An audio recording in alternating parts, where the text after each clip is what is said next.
Hello， 大家好，歡迎嚟到我嘅 channel。今日我哋嚟到東京其中一個最受歡迎嘅地方，就係淺草啦。但係今日呢度有好特別嘅嘢發生緊，就係一年一度嘅三社祭三社祭。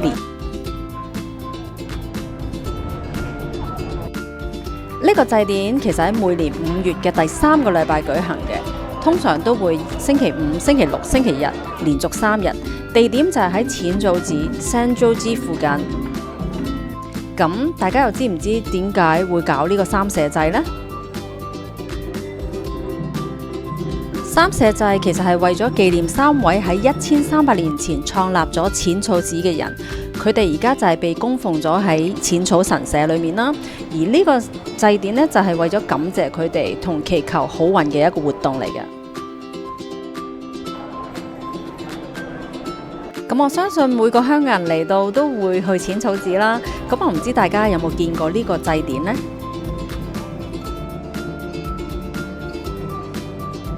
每年喺呢個活動期間，大家都會抬住一個叫做 Mikoshi 嘅流動神轎，而呢個神轎係好重嘅，係由鐵同埋木造成嘅，差唔多有1噸咁重，而好多人先抬得起啦。咁所以咧喺佢抬嘅期間咧，而且都會搖上搖落，就好似叫醒裏面嘅神靈一樣。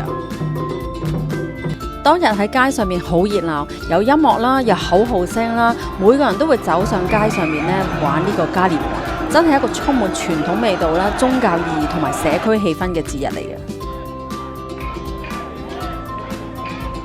唔知大人會參加呢個三社祭，其實好多小朋友都有份嘅喎。佢哋會用自己專用嘅迷你版神轎啦，專門係俾小朋友用嘅。雖然呢個神轎對細路仔嚟講都係好重，但係會有爸爸媽媽一路扶住，一路幫手抬。對於一家人嚟講，呢個真係好有意義又好開心嘅時刻。由細細個開始，小朋友就會學識點樣去尊重傳統啦，同埋尊敬神明。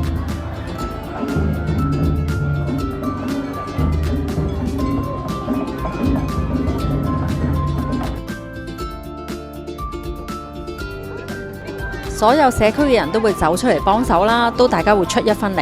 有啲人會抬轎，有啲人會打鼓，而傳統嘅太鼓都係其中一個表演嘅活動環節。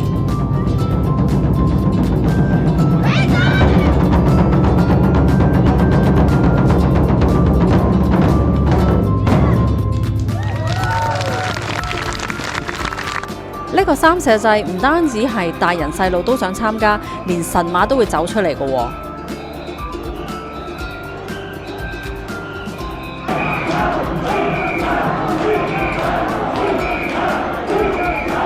除咗神馬之外，連寵物都一齊出嚟湊熱鬧。我當日就見到好多狗狗着住好可愛嘅祭典服嚟參加呢個活動。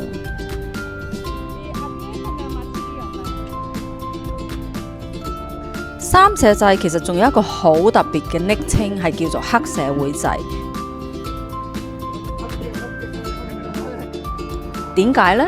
因為以前嘅黑社會 Yakuza 係會公開參加呢個祭典嘅。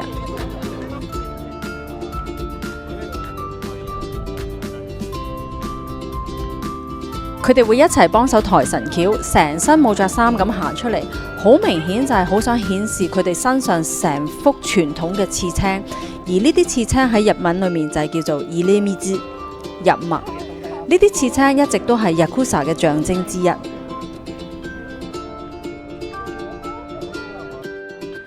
雖然喺日本黑社會嘅文化開始有沒落嘅跡象，但係到咗今日，其實仲有好多黑社會成員會參加呢個三社祭，所以你會發現喺佢哋嗰個隊列行列裏面呢，身邊總係有好多警察會跟住佢哋，比起其他一般嘅神轎隊呢，就明顯會多出好多好多。你一望就知，因為警察圍住佢哋行，感覺氣氛都係好唔同嘅。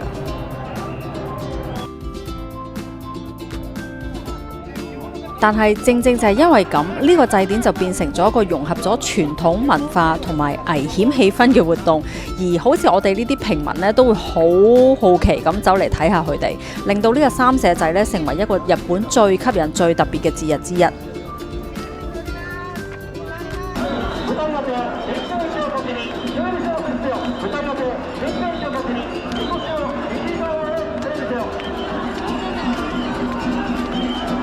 哇！你睇下佢哋啲紋身呢，係一幅個好犀利嘅，就好似着咗一套變身衣咁樣，成套裝咁出嚟嘅。而我都係第一次呢，咁近距離去睇一個全身嘅紋身。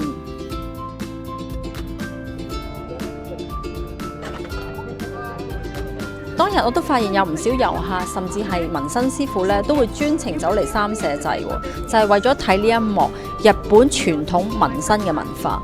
對佢哋嚟講，三社祭就係一個好難得嘅機會，可以親身見到紋身嘅文化喺街頭咁公開咁展示出嚟。平時係唔會有咁嘅場合㗎嘛。因為喺日本，大家都相信紋身呢就係一種比較敏感嘅話題。大家都知啦，好多溫泉啦、泳池啦、健身室啦，係唔俾人有紋身嘅人行入去嘅。咁呢樣嘢同外國就真係差好遠啦。喺外國，紋身就係好多時都係一種藝術，或者係自我風格表達嘅方式。但係喺日本社區就比較保守，尤其喺公共場合，紋身根本就未算咁接受。但係而家其實已經好咗好多，因為我已經見到涉谷有好多日本人係有紋身，所以三社祭其實真係好特別，就係喺呢3日呢種咁傳統嘅紋身文化可以咁大方咁展示出嚟，而我亦都自己覺得好驚喜、好好奇，亦都好感動，可以現場見到呢種文化。